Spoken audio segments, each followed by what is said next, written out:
sa naging desisyon ng Supreme Court, mga kababayan, na diniklarang ang constitutional yung articles of impeachment laban kay Vice President Sara Duterte. Sets a dangerous precedent. Si Sindanya ang isa sa nauna na nag-endorse ng articles of impeachment, mga kababayan, laban kay Sara Duterte. So sabi po niya, isin ang impeachment complaint laban kay VP Sara, hindi sa Supreme Court. Kung dininig ng Supreme Court, kasi yung mga justices ng Supreme Court, impeachable officials din sila. So pwede, mga kababayan, in the initiation of this process, risk undermining the very principle of checks and balances. Impeachment is a one-year rule, the decision differentiated the first three complaints from the fourth complaint. The first three nagpapagang mga balita at pagtalakay sa mga isyu ng lipunan. Bulsa! Opinyon, banat at paglalantad sa katotohanan. Bulsa! What you see is what you get. You decide. Ito po, mga kababayan, si Dante Maravillas, Bicolano vlogger, broadcast journalist from Albay. Pumalag po si Akbayan na party list representative Percy Sindanya sa naging desisyon ng Supreme Court, mga kababayan, na diniklarang ang constitutional yung articles of impeachment laban kay Vice President Sara Duterte. Sabi ni Sindanya, the dismissal of the impeachment sets a dangerous precedent. Si Sindanya ang isa sa nauna na nag-endorse ng articles of impeachment, mga kababayan, laban kay Sara Duterte. So sabi po niya, Supreme Court being cuddler of VP Sara Duterte, ito ang naging reaksyon ni Akbayan Representative Percy Sindanya sa pagdeklara ng Korte Suprema na ang konstitusyonal ang articles of impeachment laban kay Vice President Sara Duterte dahil sa one-year bar rule. Lahat ng tiwaling politiko pwedeng magtago sa likod ng Supreme Court at takasan ang pananagutan sa sambayanan, sabi po ni Sindanya. Ayan po, pakinggan natin itong statement ni Akbayan Representative Percy Sindanya as published by courtesy of Akbayan ito. Published by Manila Bulletin. Minabuti natin mag-file ng motion for intervention dahil malapit nang magsimula ang session ng 20th Congress. Naniniwala tayong sa Senado ang tamang venue para litisin ang impeachment complaint laban kay VP Sara, hindi sa Supreme Court. Kung dininig ng mataas na korte ang petisyon ng VP, dapat mas din ginila ang sambayanan. The Vice President's petition is legally unsound. Ang reklamo nila, na-violate raw ang one-year ban on initiating impeachment complaints. 4 ang impeachment complaints na na-file, pero isa lang doon ang initiated. Inuulit ko, isa lang doon ang initiated. At yon ang verified complaint na ipinasa ng more than 1/3 ng House members. The first 3 impeachment complaints were not referred to the Committee on Justice. Thus, they do not qualify as initiated complaints. Only the 4th complaint qualifies as such. Therefore, lahat ng ginawa ng House ay ayon sa rules of impeachment na nakabatay sa saligang batas. Sa dulo, sa gitna ng lahat ng nangyayaring ito at mga naririnig natin kung saan nababahala talaga tayo, ang tanong lang naman ng taong bayan ay, will the Supreme Court uphold the Constitution and its doctrines? Or will it save Sara and other government officials who abuse power? Nagbabantay ang taong bayan. Ipa-review din ninyo kung there is an abuse of power na ginawa yung Supreme Court. Kasi yung mga justices ng Supreme Court, impeachable officials din sila. So, pwede, mga kababayan, na mag-initiate ng impeachment. Ayaw nilang ma-impeach si Sara, impeach ninyo yung mga justices. Mga justices na umabuso, unanimous, di lahat sila. Mga kababayan, mag-initiate na kayo ng impeachment laban sa mga Supreme Court justices, lalo yung mga kaalyado ni Digong, mga appointee po ni Digong. This is a very bad precedent, mga kababayan, talaga. Tama si Percy Sindanya. Ma-embolden yung mga tulad ni Sara Duterte. Tuwang-tuwa po si Sara, pati yung mga kaalyado niya sa Senado. Ayan reaksyon ni Mig Zubiri, that's it, pansit. Malinaw, mga kababayan, na natuwa si Mig Zubiri. That's it, pansit, yung naging reaksyon niya. Sigurado patungkol ito sa naging desisyon ng Supreme Court. Nagdiriwang sila, mga kababayan.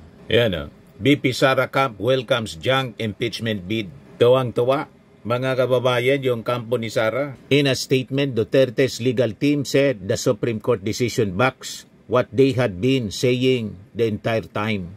The decision of the Honorable Court affirms that we had maintained from the outset that the fourth impeachment complaint is constitutionally infirm. The defense said the Supreme Court ruling not only vindicates Vice President Sara Duterte, but also reinforces the legal boundaries set by the Constitution to prevent political harassment. This unanimous decision has once again upheld the rule of law and reinforced the constitutional limits against abuse of the impeachment process. Despite this, the defense team reiterated that the Vice President remains ready to respond to allegations raised in the complaint.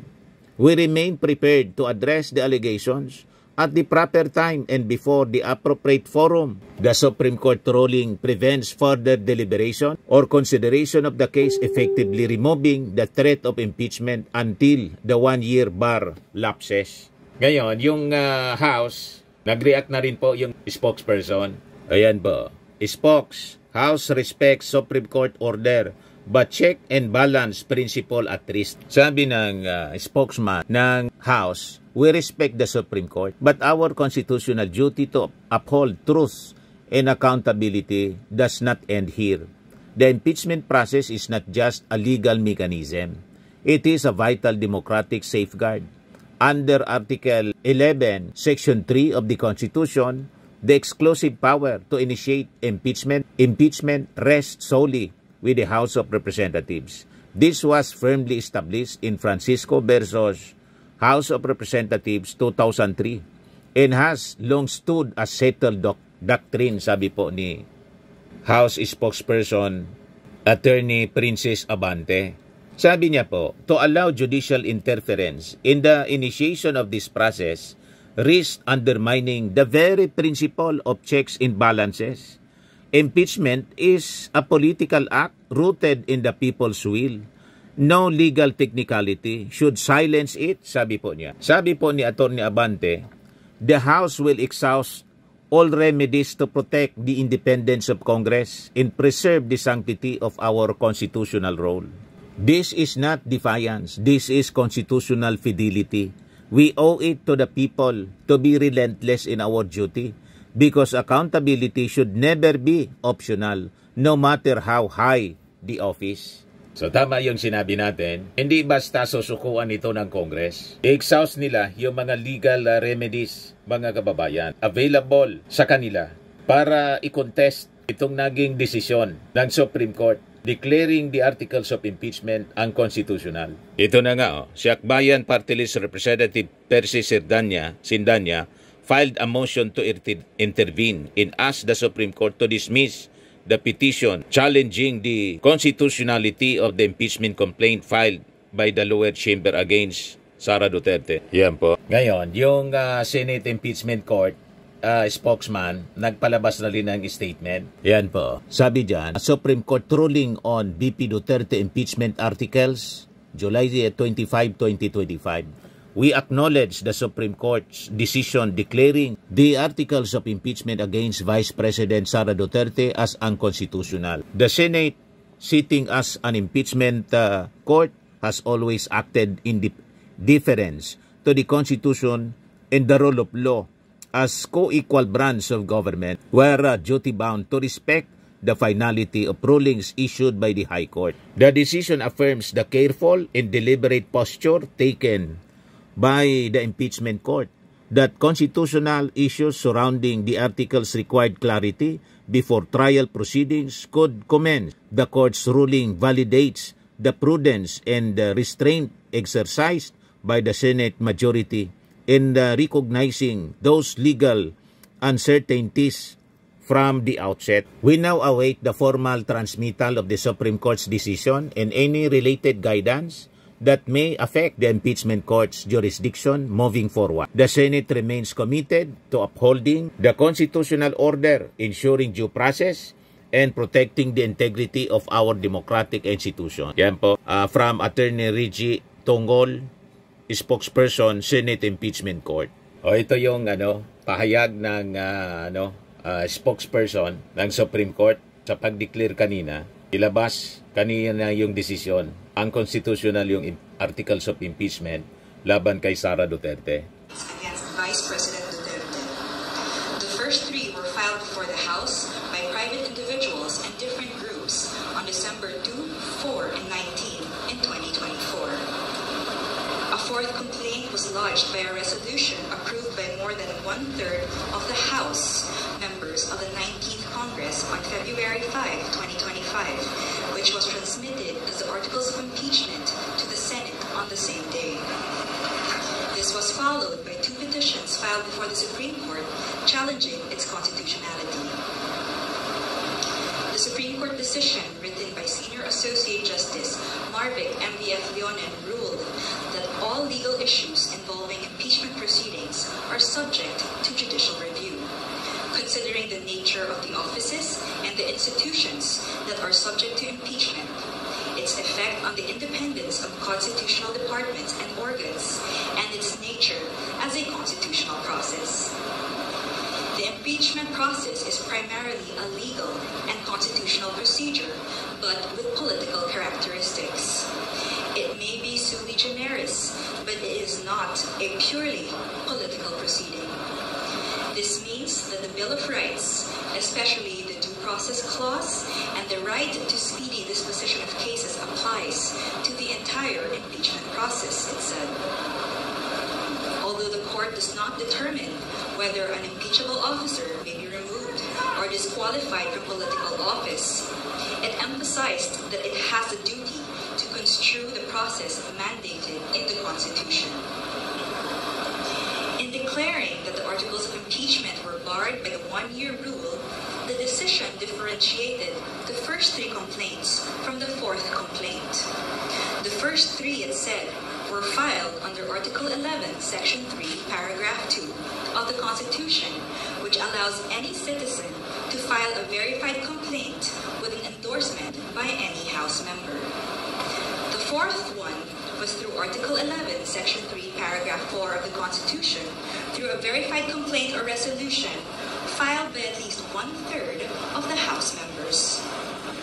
The court took note that the House and the 19th Congress did not act on the first three endorsed complaints, which were considered terminated or dismissed upon adjournment of the House. The three impeachment complaints were archived and therefore deemed terminated or dismissed on February 5, 2025. Therefore, no new impeachment complaint, if any, may be commenced earlier than February 6, 2026, the Supreme Court held. Under Article 11, Section 3, Paragraph 5 of the Constitution, no impeachment proceedings shall be initiated against the same official more than once within a period of 1 year. According to the decision, the one-year bar is reckoned from the time an impeachment complaint is dismissed or is no longer viable.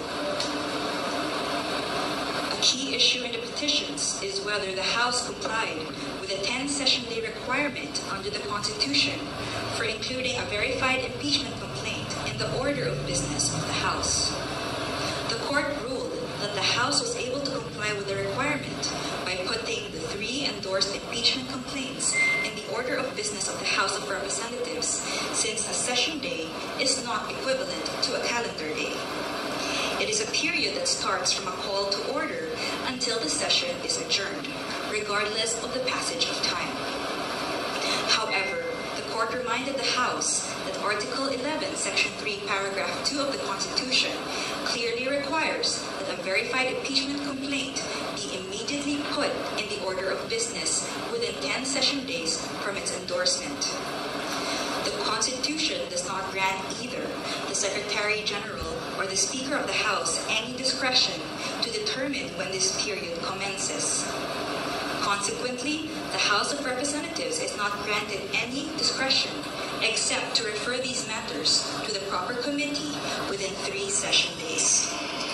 However, the House may opt to consolidate all impeachment complaints properly commenced and endorsed within these periods. The court also determined that due process applies to the impeachment process. It laid down the following due process requirements in impeachment proceedings. First, First, the articles of impeachment or resolution must include evidence when shared with the House members, especially those who are considering its endorsement. Second, the evidence should be sufficient to prove the charges in the articles of impeachment. Third, the articles of impeachment and the supporting evidence should be available to all members of the House of Representatives, not only to those who are being considered to endorse. Fourth, the respondent in the impeachment complaint should have been given a chance to be heard on the articles of impeachment and the supporting evidence to prove the charges prior to its transmittal to the Senate, despite the number of endorsements from House members. The House of Representatives must be given reasonable time to reach their independent decision of whether they will endorse an impeachment complaint. The court, however, has the power to review whether this period is sufficient, but petitioner, who invokes the court's power to review, should prove that officials failed to perform their duties properly. Sixth, the basis of any charge must be for impeachable acts or omissions committed in relation to their office and during the current term of the impeachable officer. For the President and Vice President, these acts must be sufficiently grave, amounting to the crimes described in Article 11, Section 2, or a betrayal of public trust given by the majority of the electorate. For the other impeachable officers, the act must be sufficiently grave that they undermine and outweigh the respect for their constitutional independence and autonomy. And seventh, to ensure that respondent in the impeachment complaint is heard under the requirements of due process in the procedure under Article 11, Section 3, Paragraph 4, the House of Representatives is required to A. Provide a copy of the articles of impeachment and its accompanying evidence to the respondent to give him or her an opportunity to respond within a reasonable period to be determined by the House rules. The Constitution only requires an opportunity to be heard. It is up to the respondent to waive this fundamental right and opt to present his or her evidence at the Senate trial. And B. Make the articles of impeachment with its accompanying evidence and the comment of the respondent available to all members of the House of Representatives. It is the House, not 1/3 of the House, that has the sole prerogative to initiate impeachment complaints. Thus, there must be some modicum of deliberations so that each member representing their constituents can be heard and thus convince others of their position. The transmittal will only take place upon the qualified vote of 1/3 of the House. We quote from the final note of the unanimous decision. It is not our duty to favor any political result. Ours is to ensure that politics are framed within the rule of just law. We cannot concede the sobriety of fairness inherent in due process of law to the passions of a political moment. Our fundamental law is clear. The end does not justify the means. We understand our history. We have learned that in the past, momentary desires to do what is convenient and concede means to ends have inadvertently created precedents that weaken the succor of law for those who dissent, or those at our society's margins, or those who may have fallen out of grace from the powers that be. We have learned that the clash of political interests in the past, often disguised by noble intentions, has obscured the need to address the real problems of corruption, inequality, poverty, and disempowerment faced by our people. We will not allow that to happen again. We will not hesitate to declare what is legal, just, and right for our people. There is a right way to do the right thing at the right time. This is what the rule of just law means. This is what fairness or due process of law means, even for impeachment. End of quote. The Supreme Court's ruling is immediately executory. It shall be deemed served on the petitioners and released upon publication in the Supreme Court website and receipt of the parties of their digital copy in accordance with the guidelines of the transition to electronic filing in the Supreme Court. We urge everyone to read the full text of the decision and the concurring opinions. Thank you. Thank you very much. Ito naman po, Firmax Firming and Lifting Cream, pinapahid po sa mga pulses in affected area. Mainam po sa paninigas ng mga kaso-kasuan. Ito naman po, Automax Radiant Serum. Sa mukha naman yung application, anti-aging po siya. You will look 10 years younger than your age. Sa mga cancer patients naman po, baka lang gusto ninyo itong itry. Nengsa Red Mix Fruit Drink. Hindi mo po siya gamot, food supplement siya. Kaya lang, gawa siya mga kababayan sa goji berry. Yung goji berry, may anti-cancer properties. O ngayon, yung mga inquiries ninyo, dumiritso na lang kayo sa aming messenger sa Facebook para masagot namin agad. Ayos pa? Ayos na ayos niya, Mr. Maravilla. But anyway, ito po pala yung aming bagong product na binibenta online. I am worldwide amazing pure organic barley powdered drink mix from Australia. Negosyo to ng aking anak na architect entrepreneur Riz Maravillas. Ayan po. Kontakin na lang po ninyo siya, Riz Maravillas on Facebook. Ang mga health benefits niya, boost immunity, improves digestion, enhance energy levels, packed with antioxidants, prevent cancer. Sa mga naghanap po ng malinis and spacious fitness gym, pumunta lang po kayo sa aming Colossal Fitness Gym. May Grab Car Rental din po kami. Ito naman po yung bago naming product na binibenta online. Eye Glow Serum, whitening po siya. Tingnan ninyo yung epekto sa aking anak na architect before and now. Yung mga inquiries po ninyo, dumiretso na lang kayo sa kanyang Facebook account, Riz Maravillas.